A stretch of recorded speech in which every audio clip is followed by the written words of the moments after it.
हमारा टॉपिक होने वाला है ससुराल और मायके में हम बैलेंस कैसे बनाएं। देखिए, होता ये है शादी के बाद जो लड़कियां होती हैं वो ससुराल पे ध्यान कम और मायके में ध्यान ज़्यादा लगाती हैं।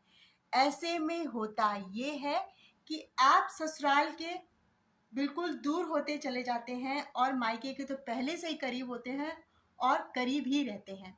लेकिन शादी के बाद हमें ऐसा नहीं करना चाहिए। शादी के बाद हमें अपने दोनों फर्ज पूरे करने चाहिए।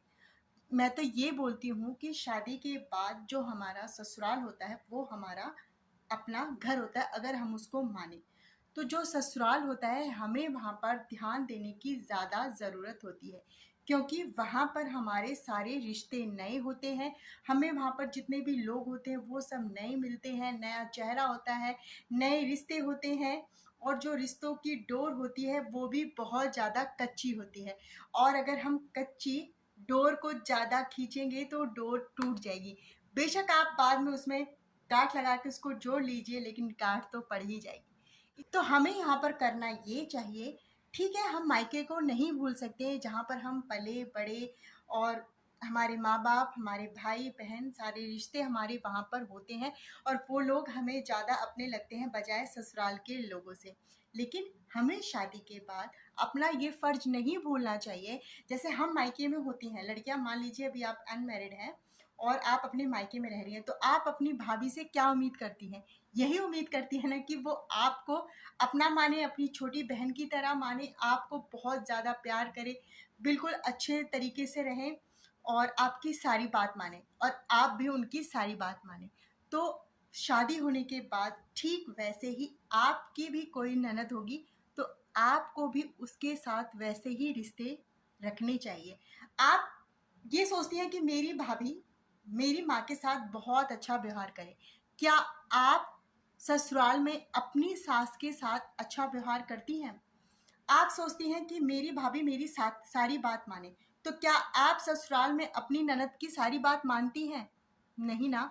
तो फिर आप अपनी भाभी से ये उम्मीद कैसे लगा सकती हैं? हमें यहाँ पर सोचने वाली ये बात है कि मायके की तरफ जो हमारा ज़्यादा लगाव होता है, ज़्यादा झुकाव होता है, उसको हमें धीरे धीरे धीरे धीरे कम करना चाहिए। जैसे मान लीजिए अगर आप पास में रह रही हैं, तो ये नहीं कि आपने बैग उठाया या फिर ऑफिस से आ रही हैं तो एक बार मायके होके आ गई फिर ससुराल आ रही, नहीं, ऐसा नहीं करना चाहिए और ये गलत बात है।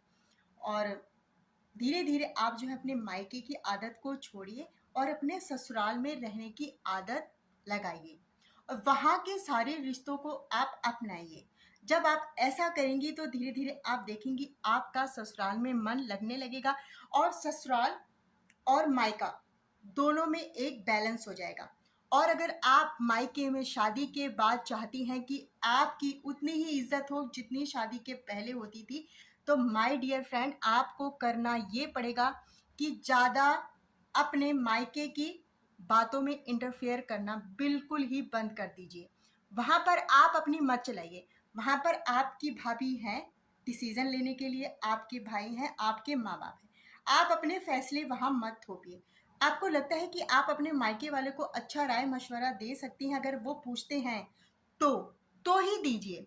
और अगर ऐसी कोई सिचुएशन है जहाँ पर आपको दो लोगों को दो लोगों के बीच की लड़ाई है या झगड़ा है, मान लीजिए आपके भाई भाभी या आपके माँ पापा या आपके पापा मम्मी और भाई भाभी के बीच, तो वहाँ पर आप अपना डिसीजन देने से बचिए और दोनों को ही समझाइए।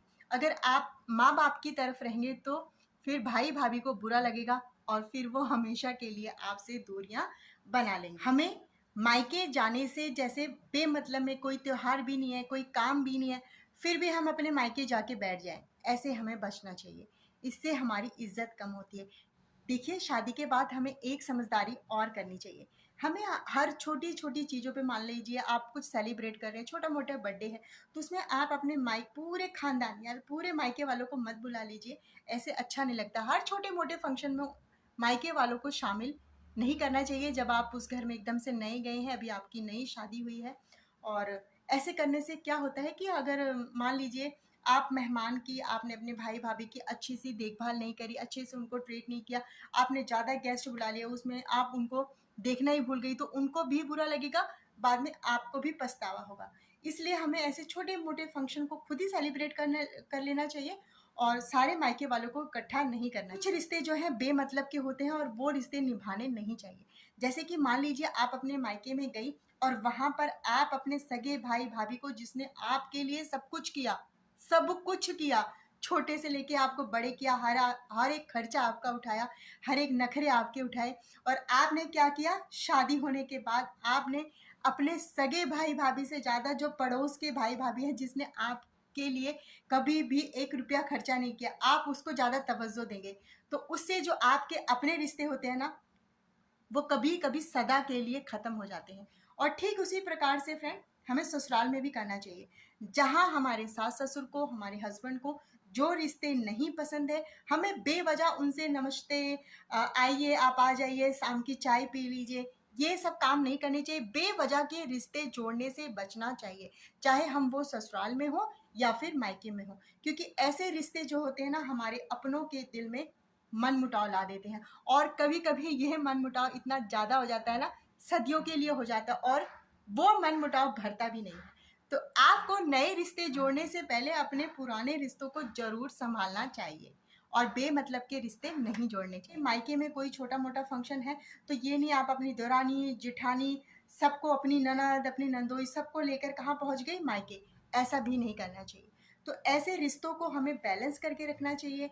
मायके हमें नई नई शादी होने के बाद कम से कम जाना चाहिए, बे बात पे नहीं जाना चाहिए। मान लीजिए कोई तीज त्योहार है, कोई फंक्शन है, आपको बुलाया गया है, तो आप जरूर उसमें शामिल होइए, लेकिन हर एक छोटी छोटी बात में आप पूरा परिवार लेके मायके चले जाइए, उससे हमारी इज्जत कम होती है।